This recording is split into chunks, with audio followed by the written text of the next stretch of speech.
going and like physically laying your eyes on the houses,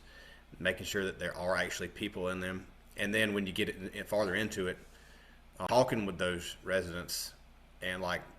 I've had that uncover a sewage problem before because the resident, and this is the story. So I didn't do this, and right after I took over, I talked to everybody, but there was a few residents, and if I would have talked to this resident, I would have known that she had had a problem with her septic tank for a year after it had been sold. And I'd actually questioned the guy about this tank, and he had it pumped for me, but it didn't fix the problem that it wasn't draining. So it's talking to the residents can uncover things that you won't see on paper.